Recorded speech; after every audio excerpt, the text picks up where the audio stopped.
کیا کہا؟ پانی سے کیا رشتہ ہے؟ پانی انسان بھی عجیب ہے، شروع سے ہی اسے مقدس پانیوں کی تلاش رہتی ہے، اور پھر اس جہان میں سب علامتیں ہی تو ہیں، سب اشارے ہی تو ہیں، آیات ہی تو ہیں جو خود ہمارے اندر اور باہر جو ہے وہ بکھری ہیں۔ تو اشاروں اور استعاروں میں لپٹی اس کائنات میں بکھری حیات کے ہر تجربے اور ہر مرحلے پر کوئی نہ کوئی سمبل ہے، کوئی نہ کوئی علامت ہے، ایک بحروپ سا ہے۔ اگر میں یہ کہوں کہ اسی دنیا میں کئی دنیائیں آباد ہیں تو یہ آپ کو ایک افسانوی سے جملہ لگے گا، اس لیے کہ آپ نے صرف ایک ہی دنیا کا تجربہ کیا ہے، کبھی اس سے نکلے نہیں۔ گو کہ آپ کی شدید ترین خواہش رہتی ہے کہ آپ اس دنیا سے کسی طرح اگلی دنیا تک رسائی حاصل کریں، اسی لیے تو اس جملے کو یکسر رد کر دینے کی بجائے آپ اسے افسانہ کہہ دیتے ہیں، اور پھر کہیں نہ کہیں اس افسانے کے ساتھ جڑ بھی جاتے ہیں۔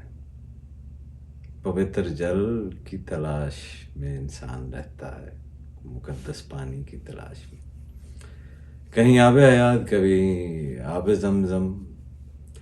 تہذیب اور مذہب انسانی نے اس انسانی حیات کے بنیادی جز کے ساتھ صرف ضرورت کا ہی رشتہ نہیں رکھا، اس کے علاوہ یعنی یہ نہیں کہ صرف کوئی پینے کے لیے کوئی ایک چیز ہے جو آپ پی رہے ہوں، ایک تقدیس کا رشتہ بھی اس کے ساتھ قائم کیا ہے، ایک تطہیر کا رشتہ بھی قائم کیا ہے۔ آب کوثر بھی ہے اور بپتسمہ بھی ہے اور گنگا جل بھی موجود ہے، اور رومن کیتھولکس کے لورڈس بھی ہیں، اور دریائے اردن کنارے زرتشت کے عیان بھی ہیں، اور پھر کچھ انڈیجنس قبائل کے نزدیک یہ جو دھرتی ماں ہے، مدر ارتھ ہے، اس کے پیٹ میں پانی کا حمل ٹھہرتا ہے اور پھر اس سے نباتات جنم لیتی ہیں۔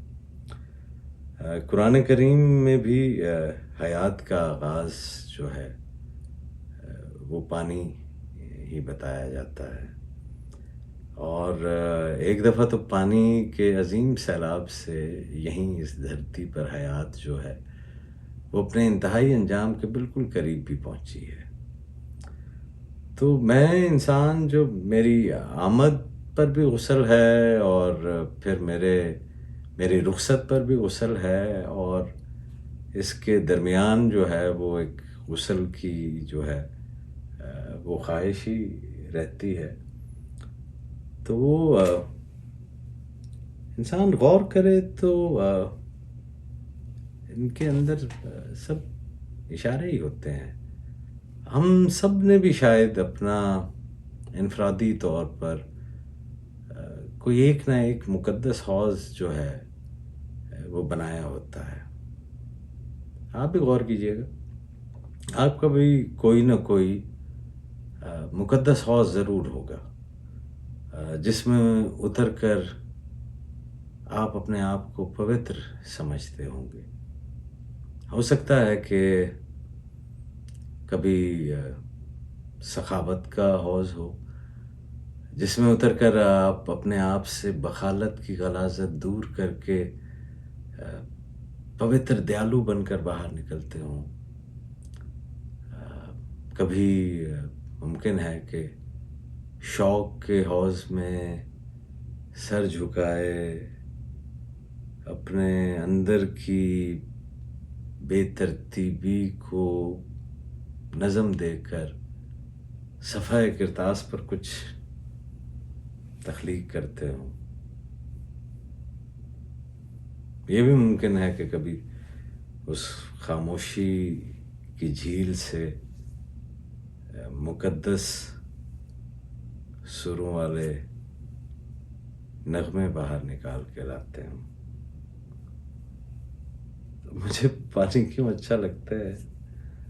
بس کچھ جھیلوں سے، آبشاروں سے، جھرنوں سے پیار تو رہتا ہے، آپ کو بھی رہتا ہے، مجھے بھی رہتا ہے. بس ایسا ہی ہے. باقی سب